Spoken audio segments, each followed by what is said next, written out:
welcome. Today on Gamerkast we have Gamerturk, which I'm gonna have Hey to there, everyone. ask you how you came up with that name. I feel like it's a Final Fantasy reference.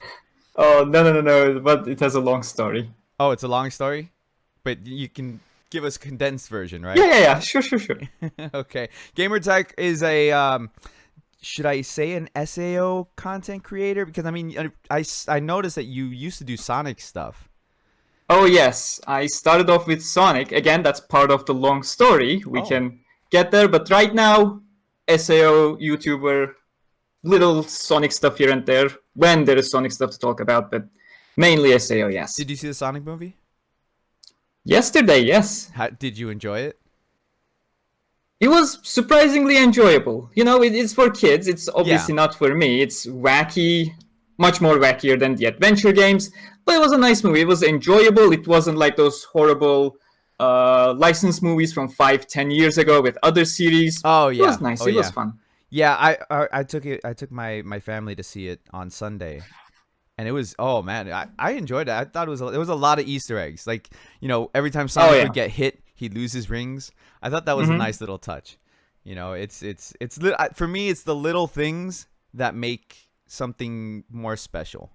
Yep. Especially if you grew up playing the games and all of that stuff. hmm Uh, so it was a lot of fun, and my kids had a blast in it, and I'm not gonna spoil nothing for anybody who wants to watch the movie, but the ending on the mid credits scene.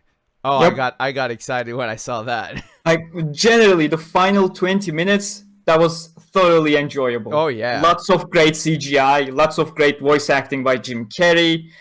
Even the buddy cop guy, I was expecting it to be like someone useless, like Chris Thorndike from the Sonic X series, someone I'm Uh-huh. gonna hate. I didn't hate him. I didn't mind him, Right. and that's perfectly okay. Yeah. Yeah. I was happy. I mean, I've always liked James Marsden, in different movies that he's been in, but yeah, I really enjoyed it. I thought he was a good fit for it. I really did. hmm They could have easily gone with somebody else, and it would have been fine. But I think he just has that kind of charisma that's just like, okay, I don't hate Yeah, this he was guy. definitely likable on the camera there. Yeah, yeah. All right, so today's topics we're gonna talk about SAO mostly. We probably get into a little bit more Sonic stuff maybe towards the end or something. We'll talk about because I mean, you are more, in my eyes, you're more known for a lot of the SAO lore, um, more so than myself. Kinda. More so than myself. I'm not huge on the SAO lore.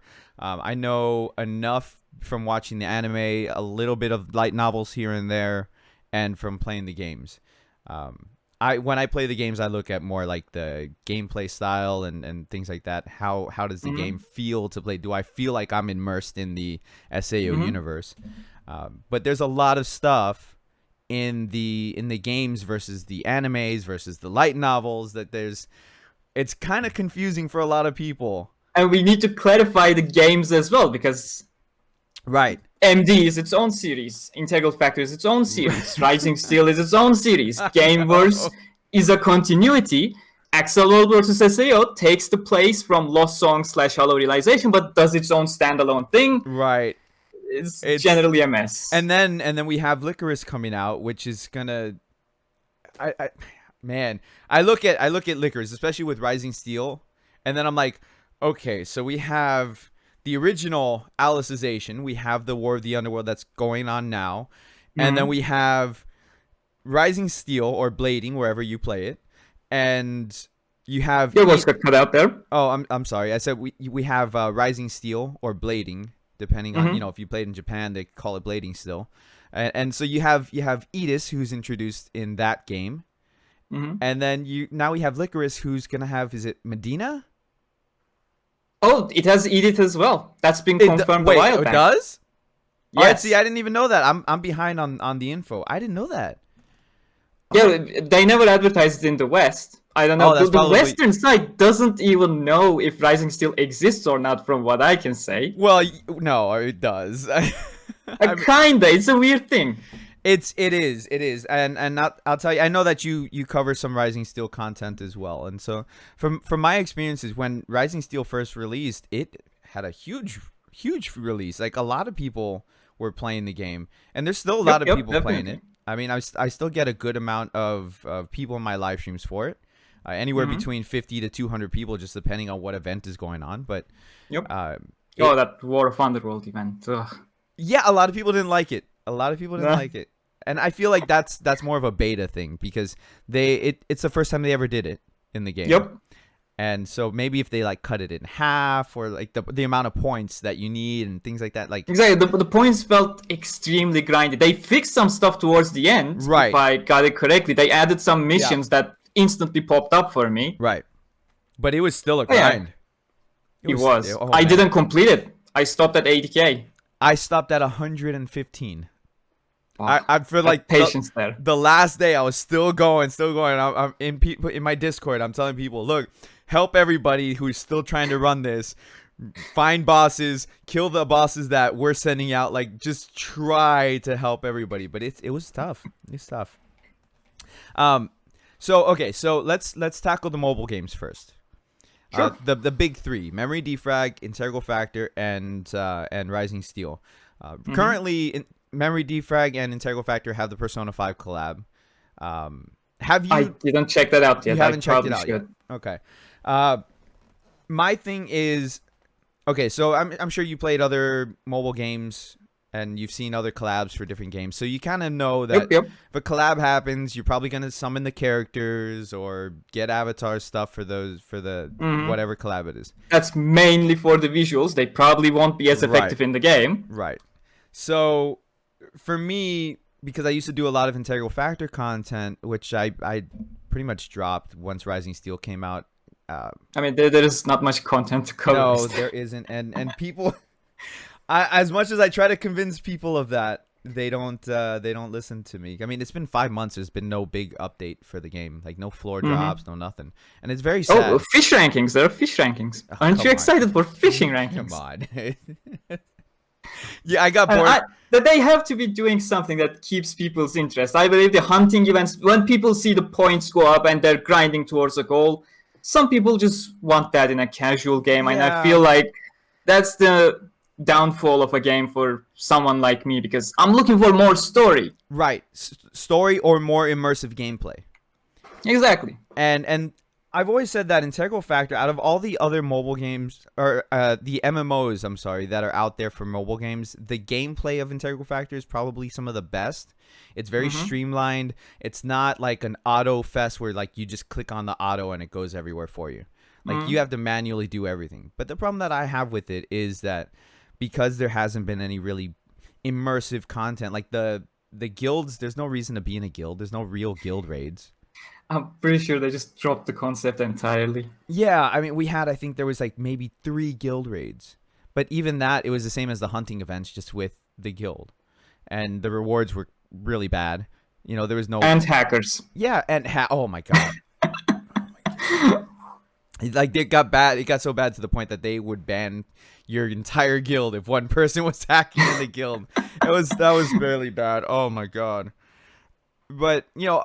I felt like the Persona 5 collab dropping in that is more of like a band-aid, because there's if you're on the English server or the I guess the American server, whatever you want to call it, the player base is like, it's really empty. It's but if you're in the Japanese server, it's full. There's They love the game. They love it. Oh my God, they love it. And the thing is, we talked about this before, is that Integral Factor, it's a gacha game with an MMO skin. You know, they treat it like it's a gacha, and that's not what I'm used to for MMOs. Like, I grew up playing Final Fantasy 11, World of Warcraft, EverQuest. You know, you got skill trees, you got different classes. Yep. That doesn't. You roll a gacha, whatever skills you pull, that's your class. I mean, it's not even a meaningful choice. Like something like FGO. I play a lot of FGO, and the pulls you make are crucial. Like, you need to plan what to pull. Oh, there's Ishtar coming. I need an archer. Okay, let's go for Ishtar. Save up, pull that, and hopefully get that. Exactly. Integral Factor is just you pull.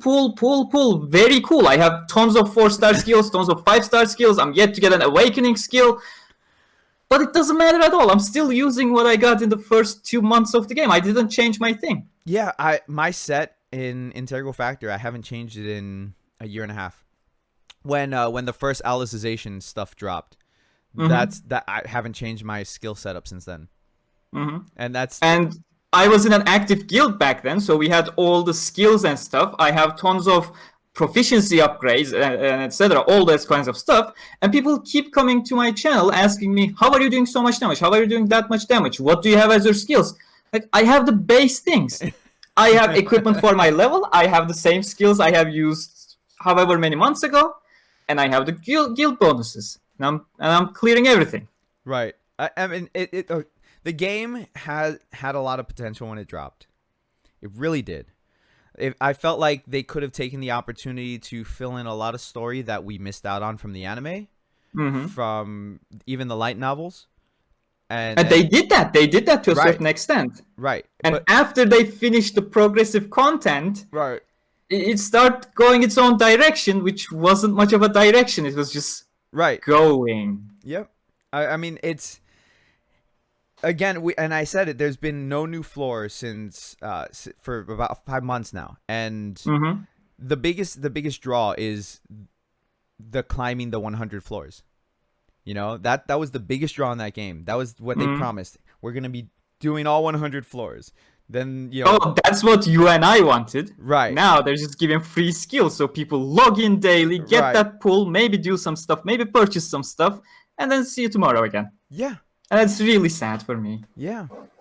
Me too. I mean, because again, I mean, I for me that was an opportunity to be able to experience all the stuff that was skipped over. You know, and from a third-person perspective. Right. Not just following Kirito. We're looking through there as a third person. Right. Exactly. So I was interested to see like how would this progress? How would they tackle Sachi's death? How would they do if they even killed Sachi? I don't know because it's its own universe. You know, how would they do certain points in the story? Now I feel like we'll never know because I feel like the game's gonna die off pretty soon. I mean, we'll see. I don't know if you've seen that, but the game had a development shift early on as well. Oh, did it? Yes, they had a developer interview back on SAO Beaters Cafe, which is the official Japanese website for all SAO games. Right. We translated some of that with Kishimenas, and there was like, it had an entirely different concept at first. It wasn't supposed to be Aincrad. It was supposed to have some weird northern name. It was an original place. And then Koharu was someone who logged in, and then I don't remember everything. Last I checked was like 5 months ago, so I'm paraphrasing stuff. But like Koharu was supposed to turn into a villain or something. On the wiki, if you check Koharu's page, the Sword Art Online wiki, not Integral Factory wiki, we have the original concept art for that. Really? She has like this Tron-like outfit. And I was so curious if the current story would somehow evolve into that. That's why I was so invested in the past 2-3 floors, because Koharu was so concerned about something. Like, you remember those in the story, right? So it's funny that you mentioned that because I didn't know about that. So I did last year. I started doing theories for how SAOIF would end, how the story would end. And my theory was that Koharu was actually an AI that was created by Akihiko Kayaba.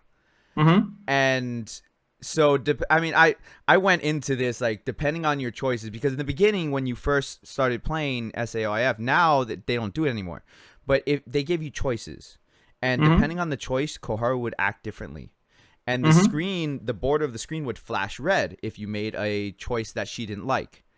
I don't remember that. Yeah, that was in the very beginning of the game. They don't do it What anymore. was that? When during the Japanese release early on? No, it's even when the global released in. Yeah, but like I mean the floor counts, the first 5 or 6 floors. Yeah, the first 5 or 6 floors, and I think they did it up to maybe about floor 10 where they did that, and then after that they just dropped that.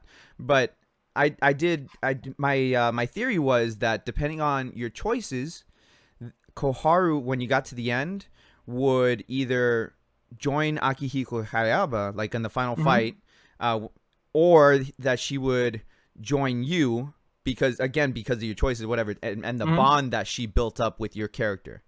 So you would find out that she was an AI and all this other stuff, and you know it was a full theory video that I did. And it was like I heard about that theory actually. I didn't know where it was coming from at the time. But it was a lot of fun. I had a blast doing that theory. I never finished. I mean, I did finish it. I just never put out the final episode because I stopped playing SAOIF before I put that out. But it's funny. I didn't know that they did that. I didn't know that was a concept that Koharu was supposed to be a villain. That's very interesting, and I would she would lose her memories at some point, and we would try to rescue her. I do remember those kinds of blanket points in general. And that was something that I had put in my theory too, is at the end when so Kayaba would have like an override for her programming, and he would turn her against you, and then you would fight her, and then at the end of the fight you had to choose if you were going to kill her, you're going to let her live, and depending on your choices, if you had let her live and you made the wrong choices, she would then turn on you and you would fight her and Kayaba at the end. But if you made the right choices and letting her live, then she fights back against the programming, joins you because of her feelings for you, and you both fight against Kayaba. Like, it was, I got goosebumps when you told me that she was supposed to be a villain. So no, I really like when there are meaningful choices. Fatal Bullet had none of that. Oh, we'll get to Fatal So Bullet. whenever I hear about meaningful choices, I do get goosebumps. Please give me meaningful choices. Yes. I don't care where it leads, just make them meaningful. That's why I love games like Fallout or Outer Worlds, because like your choices matter. The story develops because of your choices. Like recently I was playing Life is Strange, and oh my god, that game made me cry, but like really bad on live stream. I got bored with it. Did you? Oh no. See, I'm a Sonic fan. What can I need to run. I need to do stuff. It's not for everybody. But anyways, I did play Detroit Become Human. That I loved. Did you? See, I love Detroit Become Human too. That was a good game. It was really fun. It really was. I eventually should go back for a second playthrough with different choices. But you know what? Detroit Become Human had more action and stuff going in it versus a game definitely. like Life is Strange. Life is Strange is more like a story builder, and then you have like a lot of plot twists that happen towards the end. But okay, so now let's talk about Memory Defrag. So Memory Defrag, I didn't start playing it until like probably a 1 year anniversary. So, I played it since the first day it was released. Yeah, so I missed a lot of like the hype and the story aspects of it, because I never really got into the story of Memory Defrag. You want me to summarize the hype? Yeah. Especially for the rankings? Yeah. Look at the first ordinal scale banner. Pull and pull until you get the first OS Asuna. Stagger lock the boss. Boom, you're done. That's the hype.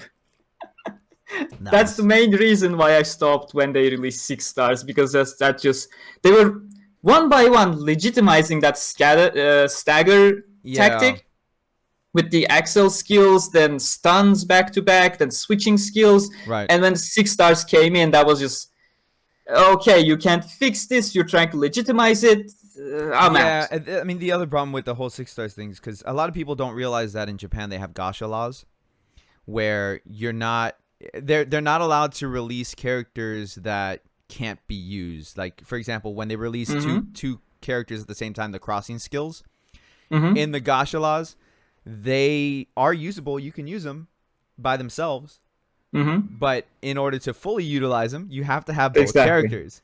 So it's a loophole that they get around, and I know a lot of people had problems once they released those crossing skills.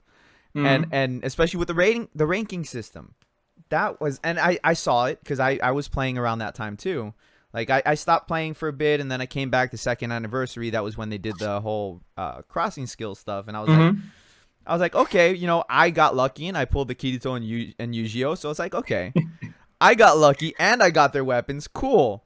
So I was ranking high on that, and people were like, that's only because you have those crossing skill characters. Yep. And I was like, yeah, I can see that. And that's when a lot of people said it became pay to win. And again, I mean, a gacha game, even if it's not pay to win, it can be interpreted as pay to win. That's a very slippery ground. I didn't have a problem with crossing skills because I had the water Fukajiro. And she was perfect. You didn't need a perfect combination partner. That doesn't matter. Just use a skill, instantly switch to Fukajiro, spam her SS3 2 times more. The boss is stunned. Just keep switching back and forth with the other stuff. It was so easy to break. Yeah, and I mean, for me, I like the gameplay, but the parrying system was really rough for me to learn. I don't know what, because like every character was different, or the weapons are different. So it's like having to learn it on the weapons. I think for me, my easiest one is bows and guns. You just go backwards and then Oh yeah, you they parry it. didn't have that. Some of the weapons did not have parry, if I'm not mistaken. At first, they added that later. Bows had a rework at a certain point for the parry. Okay. So much stuff happened. I don't even remember anymore. I play that game so the gameplay is really fun. Right. If there was no ranking, it was like co-op stuff. I'm fine with. If it just wanted me to play and do my best, that's fine. But ranking, that's where it gets frustrating because it doesn't feel fair. And I like that memory defrag tackles all the different arcs.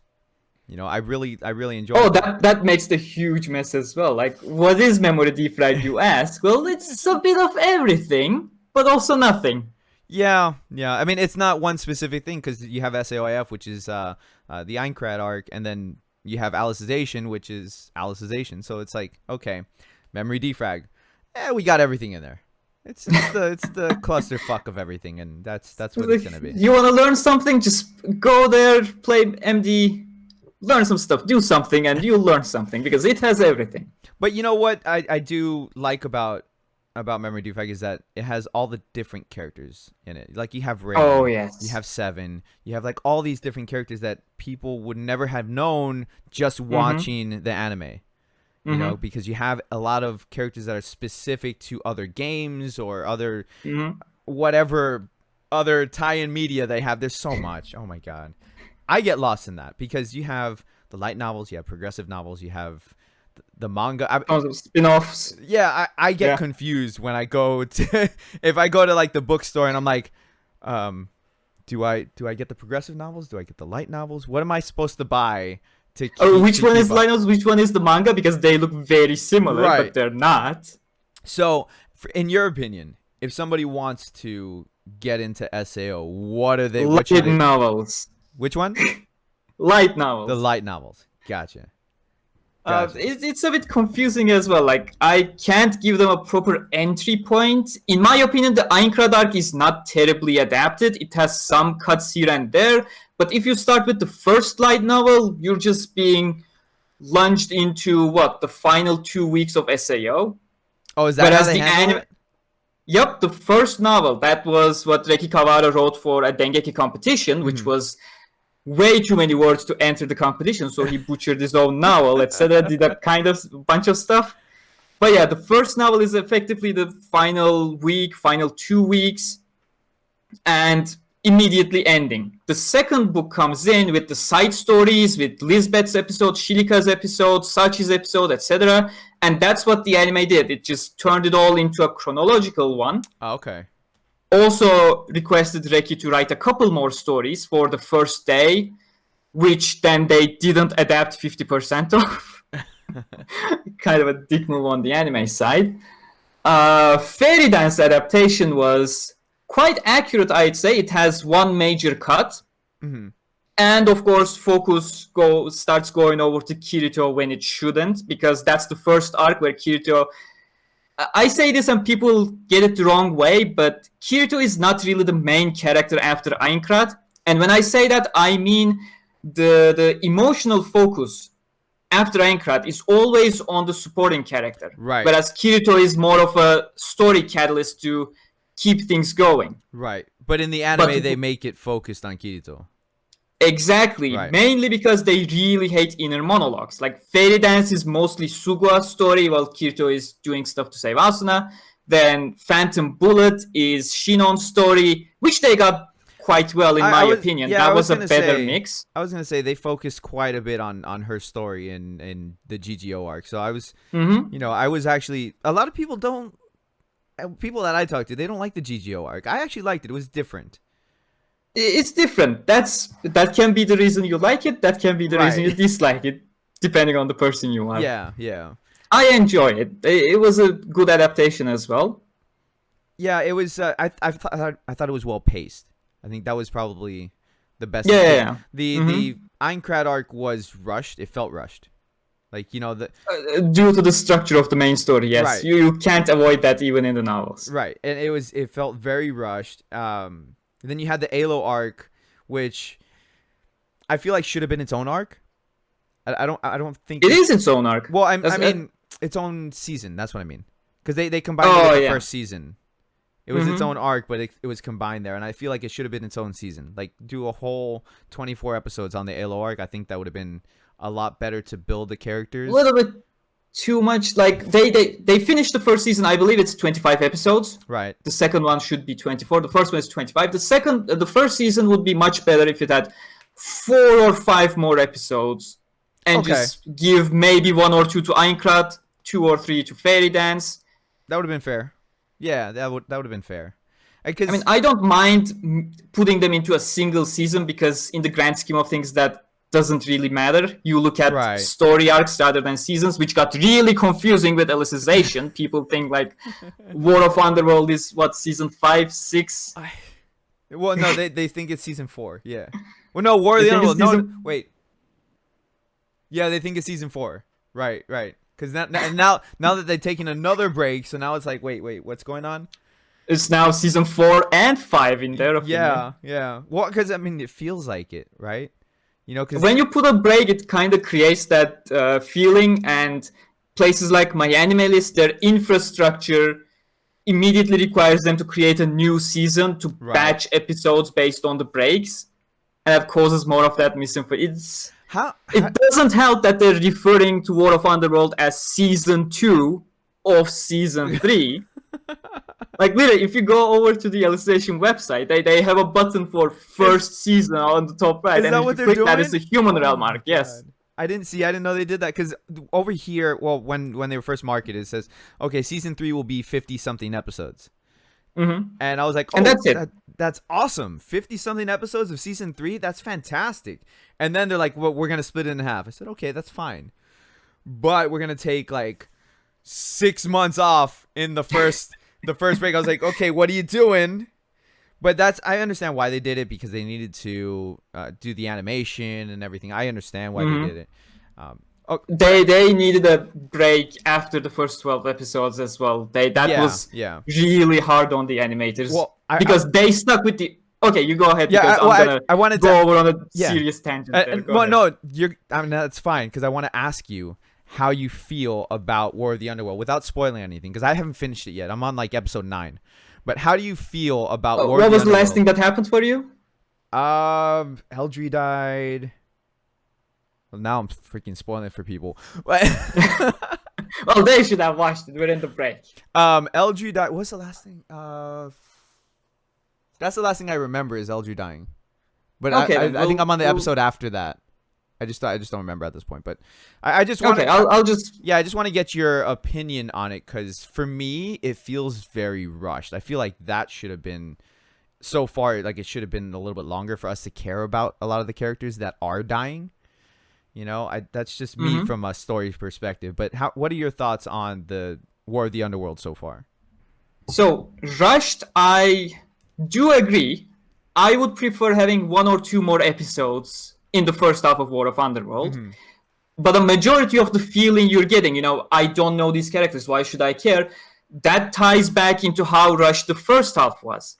Okay. Because you get to know all of these characters, the motivations. Sure, we get more backstory in War of Underworld for these characters as well, Mm-hmm. which they dropped, for at least cut in half for some people. I'm not gonna call their names because that should be spoilers for you right now.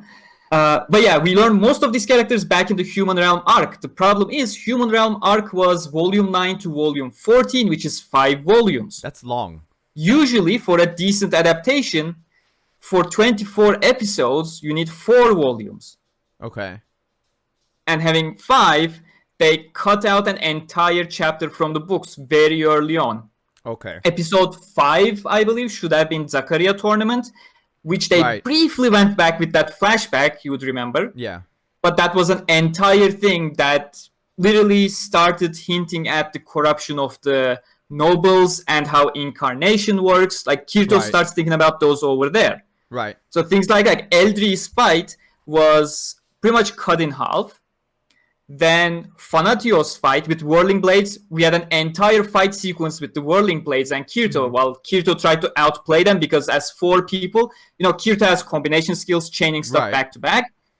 What the Whirling Blades did was they weren't as skilled to chain skills back to back, so what they did was one person would do one move, then the other one instantly chained from behind it, the other one chained behind it, and by the time the 4th person used the skill, the first one would have recovered from the cooldown, etc. It kept going as a chain. Kirito had to outplay them, and you would get to know about these characters there. A whole lot of, let's not say backstory, but a whole lot of depth of these characters was cut out in the first half. Right.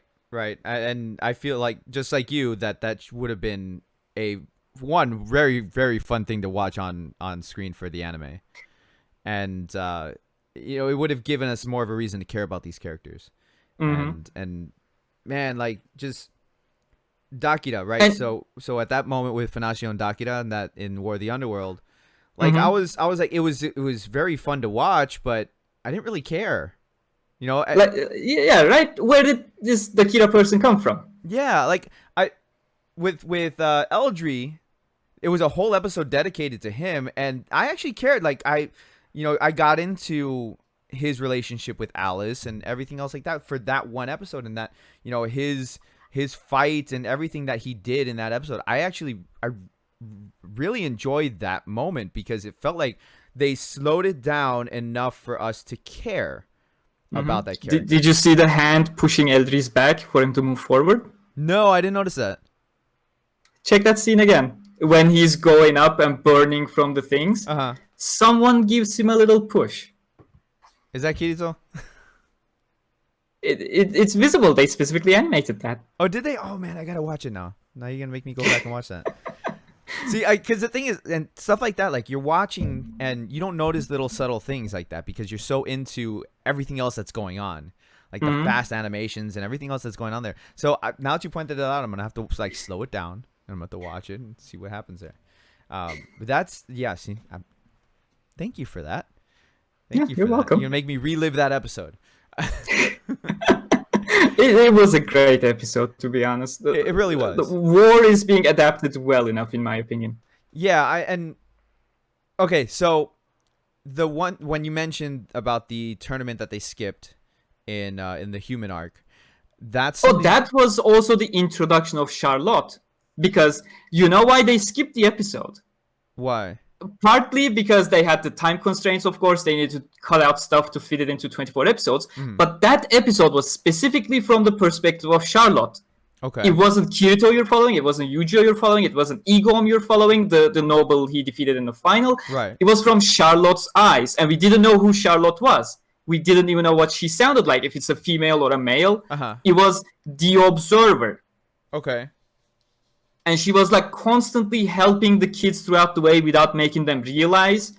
Like she specifically rigged the tournament so both of them would make it to the finals and win. Okay. Because if they faced each other in the same bracket, one of them would get eliminated, and only one of them would be admitted to the Swordcraft Academy. Okay. So all those kinds of stuff. It's not always them doing things. They are getting some help there. Okay. They're not alone. They don't know, but they're not alone. So do you think this type of stuff is going to be covered in Licorice? I do believe it's going to be covered in Licorice. Wait, you played Rising Steel. Rising Steel covered, did it correctly, yes. Yeah, it's covered in Rising Steel. Yeah, I remember that. It is. They did that perfectly. Right. Rising Steel does a really good job adapting it. And Rising Steel did not fuck up the final scene as well, the episode 24 scene. Right, and they give because the anime fucked it up. They give us new cutscenes too. Oh yes, which I love. Cutscenes were nice. Oh, that's one of the things I love about Rising Steel is that they do it right. Like the story is done proper. You know, it's a mobile game, yes, but the story is done proper, and that's why it makes me wonder if they're going to include all of this stuff in Licorice, because they said that Licorice is going to cover the entire Alicization arc. So the initial report from Dengeki said it would cover the entire Alicization arc from Volume 9 to Volume 18.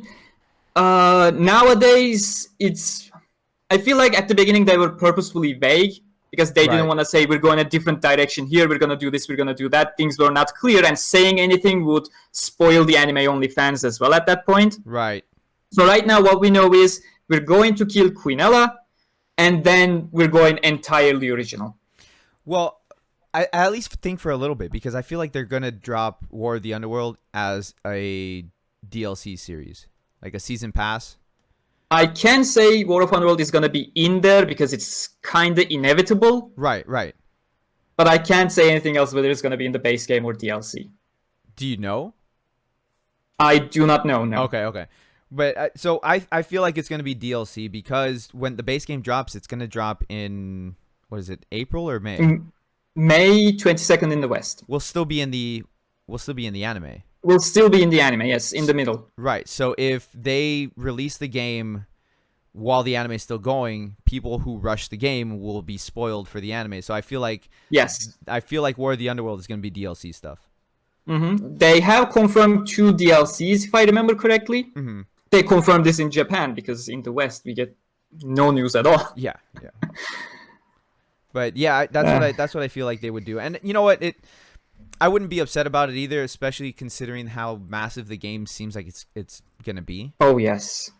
You know, and it's gonna be filled with content as well. It's not like empty vastness. Right, right. And I keep saying this. I feel like this is gonna be the best console SAO game that we're gonna get because all the other ones, I mean, I did enjoy them somewhat, but there was a lot of things that I didn't like about the other console games. Like the Hollow Fragment, it's dated.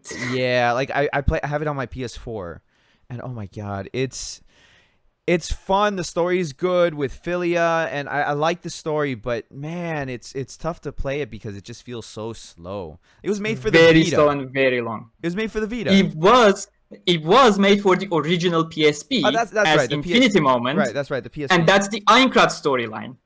That's why it's so stretched, because you have this, I believe it was turn-based or something. It wasn't even real-time combat. Oh, on the PSP, I don't know.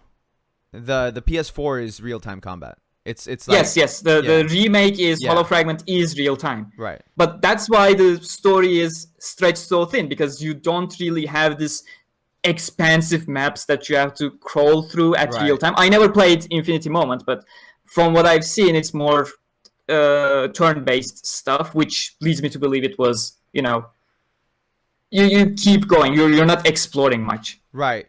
So the game is smaller. The Aincrad story thus moves faster because you're moving faster. Right. But when you turn it into a full real-time game with exploration and stuff, Aincrad story gets really stretched thin. But Hollow story is perfectly fine because that was designed with that idea in mind. Hollow story comes in with Hollow Fragment. That's an original story, parallel story. Okay. But the game is still dated as well. Yeah, Can't go back to it. And then the Halo, what Lost Song? Lost Song. I didn't like it. I keep saying Lost World because Sonic. Yeah, no, I didn't like Lost Song. The whole flying mechanic, it was just weird. a sec. Is that actually my... You got cut out again. Oh, there we go. You're back. Okay. But yeah, I didn't like the flying mechanic. It just felt weird, and it still felt very slow. It felt laggy to play the game, and it feels sluggish. Right. I don't know what it is because the combat is actually fast. Right. But it doesn't feel fast or exactly. Yeah. It just feels wrong. Right. It feels like it's almost 2 different games. It's exactly. It's like I'm playing Neverwinter Nights. Or what is it? Not Neverwinter Nights. The Nights game that was on the Dreamcast back in the day. Oh God, I never had a Dreamcast. We were a PlayStation country. You know what I'm talking about though? Like I'm sure you've seen it. The Nights game where like they're flying around and they anyways, it just felt like that game. And then when you get to the combat, it feels like a different game, and it's just weird. It's just weird. Axel Orl's SAO is slightly better. It's using the exact same groundwork. That's why I keep saying it could have been a DLC. Oh, okay. It's slightly better, but not by much. Right. See, I didn't play that one. You don't need to. It's a spin-off on its own. It's not part of the continuity. And then Hollow Realization. I like it, but again, it feels slow. The combat feels slow. It's so weird. Like it can get incredibly fast if you get the right buffs. Hollow Realization is vast. The problem is the moment the combat gets fast for you, the game becomes broken. You can screw everything up. It's balancing gets really off. Towards the DLCs, people were buffing stacking their buffs so much Right. that like there was an exploit called EX dancing. You had EX skills for specific type of weaponry. Like if you're proficient with shields, you had the Heathcliff's holy shield and all those kinds of stuff. The problem is you could have one at a time. But what you could do is equip one, instantly do the buffs. Equip the other, instantly do the buffs. Equip the other, instantly do the buffs. And when you have all the buffs from 8 different EX skill trees, well, nothing can stand in your way, which wasn't what the game was intended for. And instead of trying to balance that, Right. they just increased the difficulty for the first DLC, and nobody could finish the first DLC except for those who EX danced. Nice. They fixed that with DLC 2, and the game found a nice balance. Still broken, but fun broken. I think one of the problems for me is that like I played it on the Switch version, and I feel like the Switch version suffers from frame rate issues. Yes. I have the PS4 version, but when I play it on the Switch, it's just like you can tell because some of the Switch games do this. They, for whatever reason, dumb down the frame rates in the games, and it's not like the Switch can't handle it because you got a game like Breath of the Wild, which is very stressful on the Switch, and it does it just fine at 60 frames per second. So why didn't they choose to put hollow realization 30 frames per second? It's very weird, and I think that's probably why for me it feels slow and sluggish because of that. Oh, you should ask people playing on the Vita. Oh, Boss raids at 5 FPS. Oh, no way. That's what the game released with. They slowly fixed it. I am not sure if they ever managed to cap it at 30 FPS, but I do remember the early outcries. Wow. Okay, see, I didn't know that. I knew it released on the Vita too, but I didn't know it had that problem. That kind of makes sense. I wonder if the port that's on the Switch is the Vita version. Now you got me thinking about that. I wouldn't put it past them though. That might be the case. Oh, Their porting stuff is usually very lackluster. Even the PC versions have issues. I heard about games are that. much more demanding than they should be. Yeah, I heard about that. Some people were having problems on the PC version as well. I think out of all of them, as far as gameplay goes, not so much story, but gameplay goes, Fatal Bullet's my favorite one. Fatal Bullet has very decent gameplay, yes. Because it's very fast-paced. It's very, the controls feel very precise. They feel like a shooter should feel. You know. The only criticism I have is the sword doesn't have lock-on mechanic for the enemies. Oh, I don't even use the sword. That's the reason why I don't use the sword. Yeah, I don't even use the sword. I mean, to me, I'm playing a shooter game. I'm gonna play a shooter game. You know, it's the sword to me just. Even though they have it in the anime and stuff, but I'm like I'm not gonna use the sword. I'm not kidding. Yeah. I'm not gonna use the sword. I'm just using an SMG. That's what works best for me. Right. I see those numbers constantly coming up, and it just it gives me joy. Exactly. And then sniping in the game is fun. I mean, all of that. I have a lot of fun playing Fatal Bullet. And they're still keeping the game alive, like constant. Yes, we received the final update. I don't want to say final update because it's not officially the final update, but they do updates approximately every 6 months, and by the time we get the next 6 months, it's going to be Licorice. Right. I just think it's funny because you have usually when definitive editions release, that means that it's the full game, right? It has all the DLC. So you had the definitive edition release on the Switch, but then there's another DLC for it. So it's kind of weird. I do have a defense for that. I don't know how much it'll stick for some people, but it's a complete edition. It gives you access to everything the game has. Yeah. And the DLC we got is a free DLC for everyone. No, that's fine. I'm not criticizing that. I just thought it was kind of funny because it's like, okay, here's the definitive edition. Oh, well, we have one more DLC for you, but don't worry, we won't charge you for it. So I'm if they charged for it, people would lose their shits, rightfully so. Oh, I'm sure. It's a fun game either way, though. Like again, the story doesn't grab my attention, not like the other ones. I felt like I do recommend the DLC for story because they adapted an actual light novel story. I saw that they what was it? The Sachi story? Is that the one that you're talking about, or is that a different one? DLC 4 has Sachi, but the core of the story is Cordial Chords, the ordinal Okay. scale epilogue story, Oh, okay. Okay. which is gonna be very relevant for the anime soon because they teased it. But I will leave it at that for now.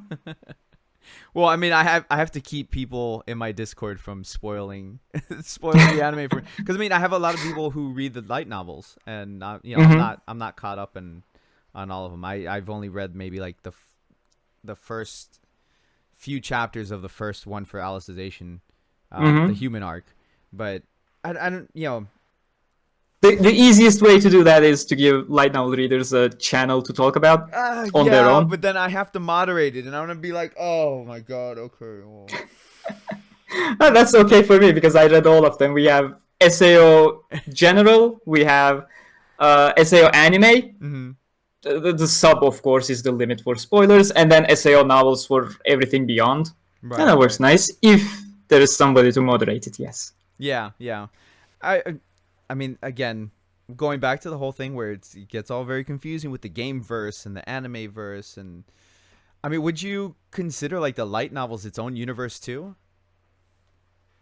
No, light novels and the anime are exactly the same universe. Okay. It just has retcons here and there. Okay. Because Reiki, Ordinal Scale was a movie original, anime original story. Right. It didn't exist in the novels, but Reiki implemented it retroactively. It was supposed to be after Alicization arc. Okay. That's why in the novels, when you read it, there is no mention of Ogma at all. Right, right. Which But then make sense. It would make Yep. sense. But they retroactively put Ordinal Scale before Alicization, so the anime decided, hey, we have this Ogma thing, let's use it. Now I feel like they probably should have waited till after Alicization for Ordinal Scale, because they could have done so much more with that. They probably could have turned it into its own season just for that. Oh yeah. Oh, I would. They could. I actually would have liked that a lot. Okay, I have a question for you. I would like a MMO, like a real MMO for Sword Art Online.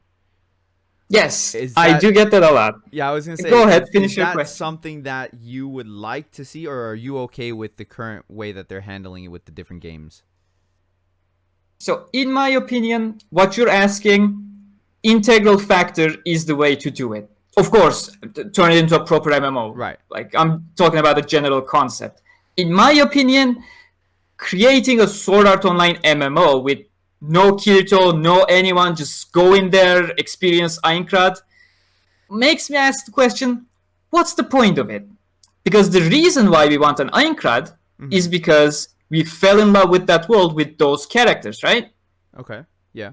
So what would exactly be the point if we had a MMO with 100 floors? It could be any MMO. It doesn't need to have Sword Art Well- Online in its name. Well, but I mean, you would still have the characters in there, and they would be. That's why I say integral factor is the best way to go. Like, Right. keep them around. Right. Make it their story. You're part of that story. Some Right. people want... That's why I'm answering both sides. gotcha, Some people gotcha. want just Aincrad and let me play Aincrad. Oh no. And I'm no, like, no. but dude, Aincrad is these characters. Yeah, no, I would see, if it was me, I would want it like World of Warcraft. You know, you have the characters there, and they're during pivotal moments they interact. You know, you play. Yes, I would love that. You play through the scenes. You know, Mhm, going fighting the different bosses, like the Cobalt Lord or whatever boss it was for different moments. You would have like those as cutscenes. Like, you go and fight him, boom, there's a cutscene for that moment in the anime, and you go and you fight that boss as a raid or whatever party you're in. You know, that's Do what it, integral factor. Do it. that's what I wanted from Integral Factor. That is honestly, you know, they didn't do that. Instead, you have all the characters going fighting the bosses doing no damage. They're just Oh yeah, that's so doing funny. no damage to the boss, and I'm like, why even have them there then? You just have Like, it lags my knocks. right. Why even Get rid have of it? them. Why even have it? You know, if you're gonna do that, then have them do damage and all that. You know, it just makes more sense. But I want that. That's the MMO that I want. You know, I want to experience the Einkrad story, going through 100 floors and all, you know, but with the characters around. You know, they give quests, they just like they do in Integral Factor, but at a grander scale. And that's don't make it Gasha. Jesus. Just like Integral Factor, but not like Integral Factor, please. Yeah, and you know, at this point, if they were gonna do that, they'd have to do a complete overhaul on the game for Integral Factor. They might as well just do another game. Pretty sure they will never do it because that's their tease, you know? Yeah. That's what Bamco goes, what IBM goes, because they have testing stuff as well with the VR demos and stuff. Right. Pretty sure you have seen them somewhere down the line. I've seen a That's couple. their tease. Yeah. It's like, we're working for these, you just enjoy these silly little things in the meanwhile. Yeah. And they keep going with that, and we'll never get to that point where we'll actually get a full game, in my opinion. I know, and that's one of the, for me, that's one of the problems that Bandai has the rights for publishing the games. I'm not a fan of most Bandai stuff. Like every now and then they do some good stuff. Like I'm a fan of the Tales of series. Code Vein was actually really good. That was a lot of fun. But most of their anime stuff, to me, it's all a cash grab. You know, like you have all the Dragon Ball games. Every year it's a new Dragon Ball game because they are contractually obligated to put a new Dragon Ball game, or else they lose the rights for it. Because Toei Shueisha, they'll take that away from them if they don't make a new game every year. And so I feel like if the property for SAO was in better hands for video games, like Koei Tecmo, for example. Did you ever play Attack on Titan Final Battle? No. Are you Attack on Titan fan at all? I was at a certain point, but then I read the manga. I didn't enjoy where it was going. I just dropped the series entirely. Well, the game... I don't play much Tokyo Koei games. Okay. The game, it was actually a good adaptation. Like, it felt like you were immersed in that world. So that's why it's like Bandai, for me, they don't really do that good of a job. They do enough. Wait, but wasn't that the one that they made one Attack on Titan game, and then they did a second one? Right. The same story with OC implemented or something? So they did the first one. I think the first one covered the first season. The second game covered they covered all the seasons from season 1 to season 3. Oh, so rethreaded the one with your OC and then continue the story afterwards. I don't know if it was if you had like save data from the first one, could you carry it over? Because I started from the second one. But the second one then had like a DLC update when season 3 came out, and it added all of season 3. So if you had the first one, you didn't have to buy, or not the first one. If you had the second one, you didn't have to buy it again. You could just update your game. But like I felt like it was a good adaptation of it, and it would have, you know, I just feel like Bandai, they don't do enough for me to just love their games, for like SAO and Dragon Ball and whatever other games they put out, like One Piece or Naruto. Like all of their games just always feel like a cash grab to me. Like, I can't say too much because I never play much Bandai Namco games. I'm just playing the SAO games. I am excited for Captain Tsubasa because that was my childhood back in Turkey. Yeah.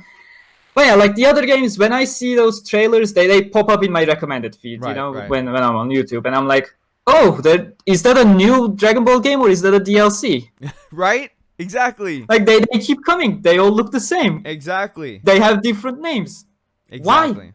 Yep. That was always my biggest argument. At least with the SAO games, you have a different story, which I do appreciate. That I enjoy that.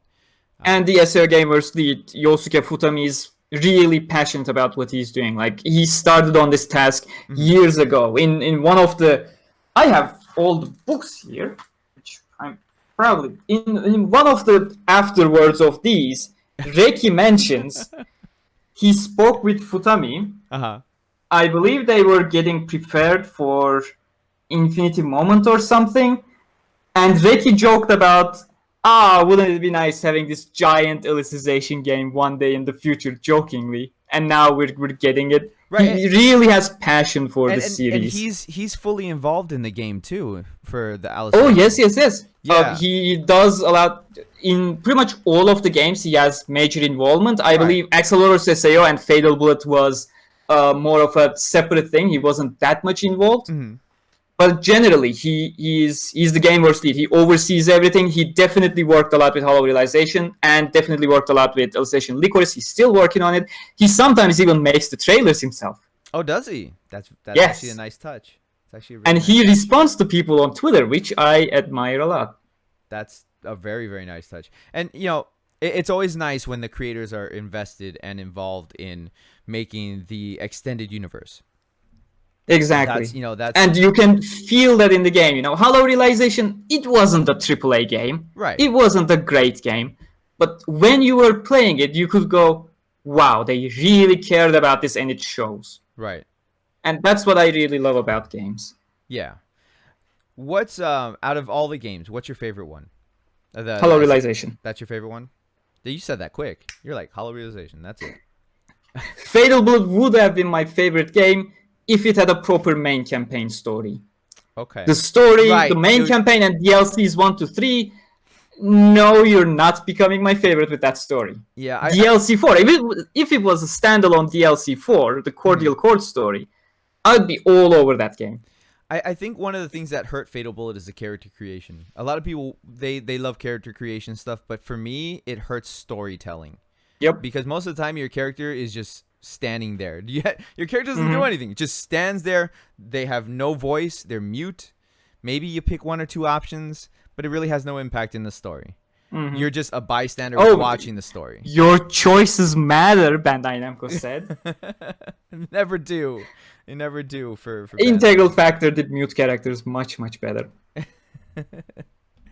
But that's always the problem that I have with that kind of game. You're telling Mute character concept. Yeah, you're telling the story, and it's not even like the Fatal Bullet story. It's its own story. It's not it's not like it was following the GGO arc specifically. It was afterwards. So it was just kind of weird. No. It was before, actually. It was before? Before and after, because if you played Kirito mode, it unlocks after you progress to a certain point in the game. It unlocks Kirito mode, and Kirito mode is effectively the Phantom Bullet arc from the anime. Oh, see, I didn't get to do the Kirito mode yet. That's why I stopped playing before then.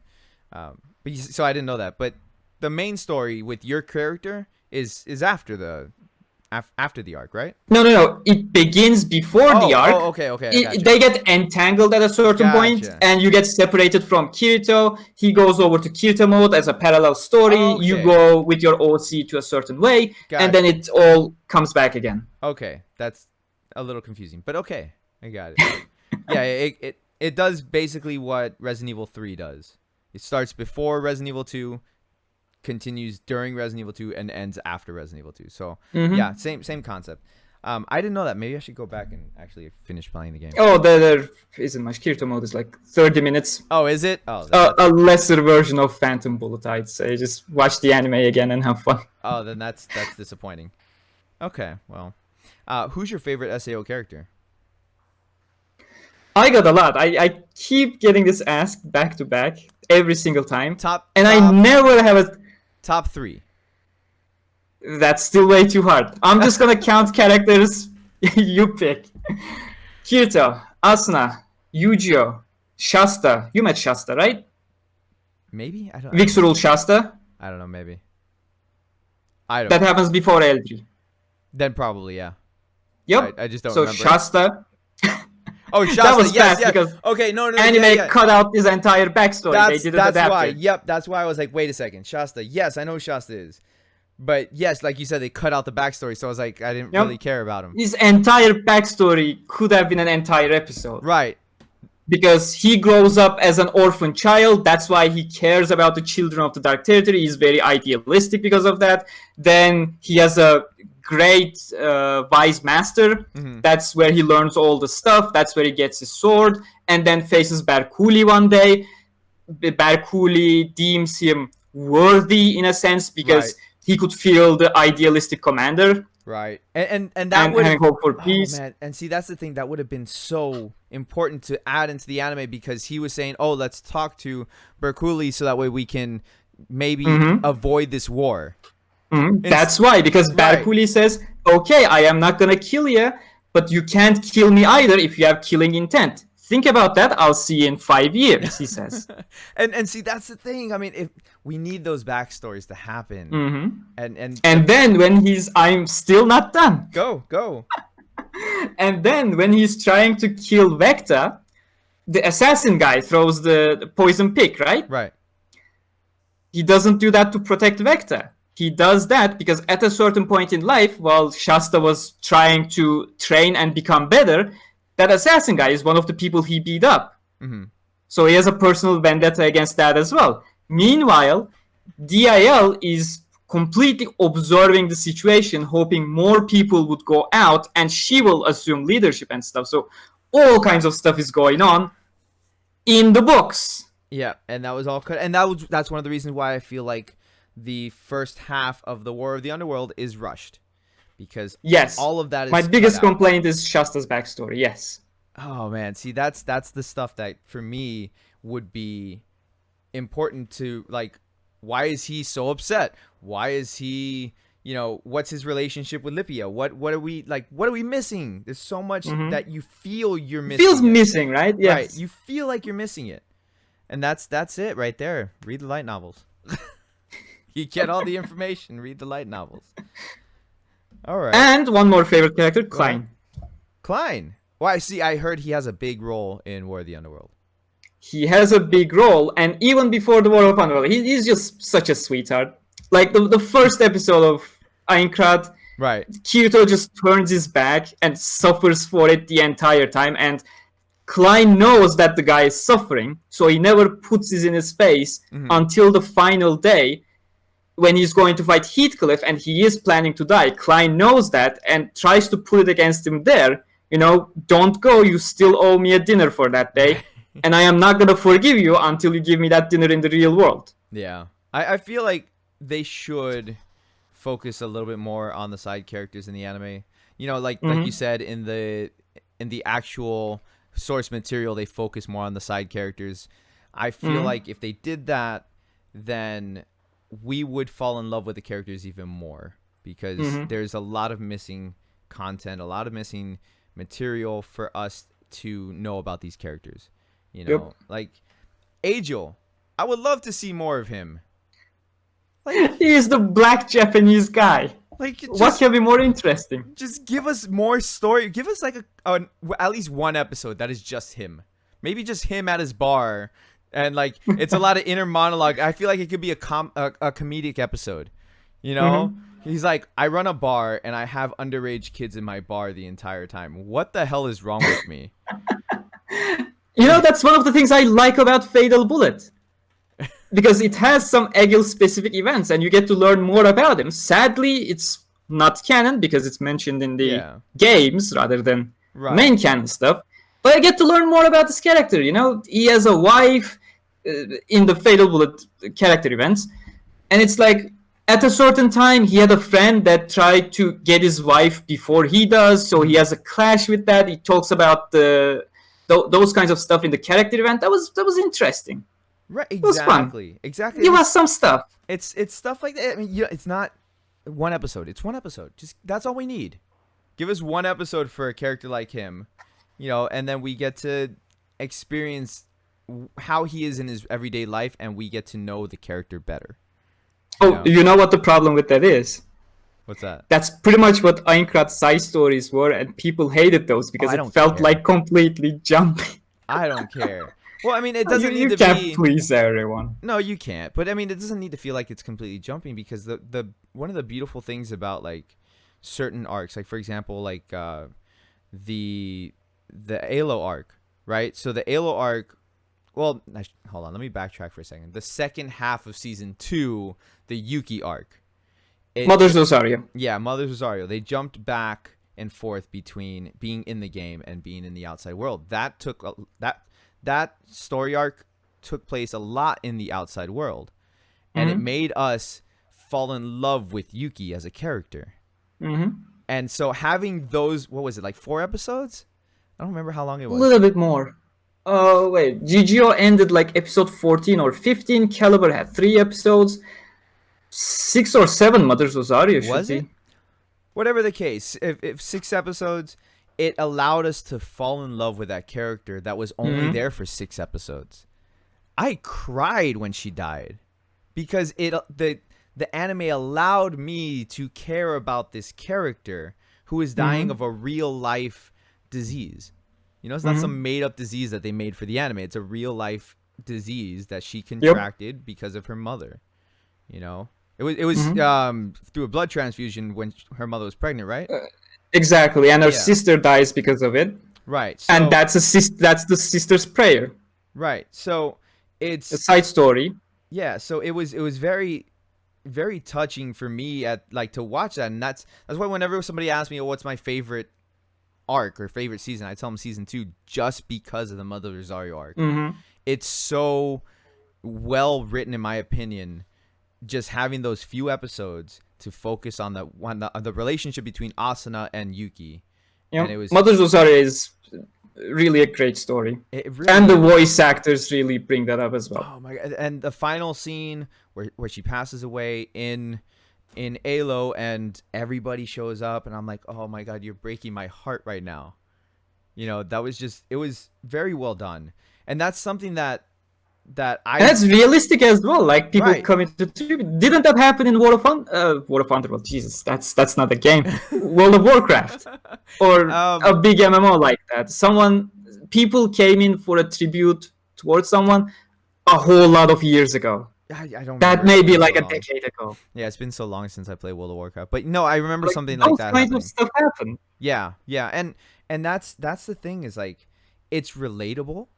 You know, in an anime that is kind of hard to relate to for most of the stuff. I mean, we're not getting trapped in video games yet, but you know, it's that human aspect of the anime that really speaks to a person like me, and just makes me just love it so much. That's one of the reasons why, like, for Yu-Gi-Oh, I couldn't really, I wasn't so sad about his death.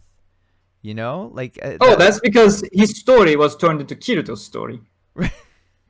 That's the anime thingamajiggy. Right, and that's keep focusing on Kirito. And that's the thing, is like, because it was all focused on Kirito, Yu-Gi-Oh's story was like he was a side character. Even though he's a main character, he felt like a side character. So when it happened, like, with everything going on, like, he came back from being under her spell, or whatever you want to call it, and he helped Kirito to fight Canella, and then he died, or he got mortally wounded, and so while he's there dying, Kirito's all pissed off, and he goes to fight Canella, and then it goes back to it, and I'm like, well, you got me excited for Kirito at that moment, so now it's kind of like I'm not really so sad anymore, because it goes back and it's like, oh yeah, that's right, he's dying. Well, okay, all right. Okay, I get it. You know, I like when characters are able to have their moment, and that's the one thing that I really want to see more of in whatever future arcs they continue to do in the anime, and whatever they adapt, because they have a new arc, don't they? I forgot what the new arc was called. Unital Ring, yes. Yeah, how's that? Are you reading it currently? Oh, I'm not. I don't know Japanese. That didn't come out in English yet. Oh, no, we got up until volume 18. Alicization just ended. We're gonna have 2 volumes of Alicization side story Moon Cradle, and only then we can start with Unital Ring. I see. I didn't know if anybody was translating it. Nobody is translating it right now. Defan just recently announced he is retiring from translations. Okay. I believe we have Unital Ring 1 summarized by Gishimenas. He didn't yet summarize the second one. Okay. Oh yeah, we have a general idea of what's happening. There is still no antagonist yet. Oh, okay, so it's 2 books in, yeah, still no antagonist. Still the very beginning of everything, which should be exciting whenever that gets adapted, which will be probably like 4 years or whatever. Oh, that's probably gonna tie into Axel World, and then we'll have tons more material in the same universe. You think? I do think, but if I speak, it may be some minor spoilers there. Okay, all right, that's fair. For both Axel World and Sword Art Online. That's fair. That's fair. Well, that's I mean, we're already at an hour here. I don't like to typically go longer than an hour because everybody's got stuff to do. Takes too long to edit. That too. But I appreciate you being here, man. What is going on in your world that people can look forward to? Oh, now that's a question out of nowhere. Okay. What am I doing? Well, of course, my Sword Art Online illustration explained videos will continue once the anime returns. For now, due to Eiji's and Yuna's involvement that wasn't there in the novels, because Sword and Scale was written after illustration novels, I am going back to my story of the past series, where I will first summarize Hopeful Chant, the Ordinal Scale prologue story. Prologue and epilogue, always mixed up. Then I'm going to summarize Ordinal Scale. Then I'm going to summarize Cordial Chords, the Ordinal Scale epilogue story. Hopefully before the break ends, because I am terrible with time management. You and me both. But yeah, that's my current plans. I don't even know if I'm going to continue with Rising Steel content, playthrough content. I really don't want to get a strike from Sony Music Entertainment Japan. I mean, as long as you take the music out. I mean, I haven't had any issues. The music doesn't even belong to them. They're taking entire scenes. You saw that, right? I know. We talked about it. Yeah. I'm still scared. I'm just sharing the incarnate skills because they look cool, and that's pretty much it. As long as you don't share the cutscenes, I think that's the biggest thing. As long as you don't share the cutscenes, or if you do live streams or whatever, as long as they're not on your YouTube channel, I think you'll be fine. That's what I've noticed. Like I take out the music. And if there's a cutscene in something, I'm not gonna be showing that on my channel because, like you just said, Sony views. I don't even know why Sony does it. It's so weird. Yeah, but I don't know either. It's Bandai's game. Yeah, and again, I mean, I could understand for like the introduction song because that's owned by Sony.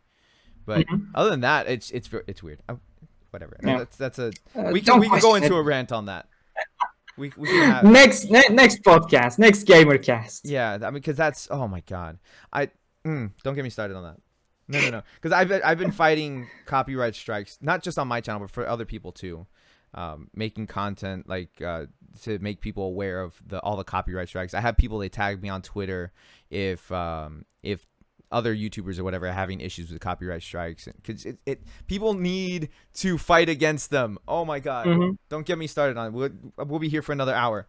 Like, the thing is, we can't even say much specific stuff because, fair use, that's more of an interpretation. We'll be here for another hour. Oh, by the way, really quick, you remember the copyright strike that I had on my channel for Rising Steel? Yeah. Turns out it was somebody else entirely who put the false. Oh, it wasn't Sony. It wasn't Sony. Wasn't Bandai. It wasn't WFS. Which I said it wasn't any of those three because it said some other company. And it was somebody who made a fake email, who didn't like me for whatever reason, and put a copyright strike on my channel.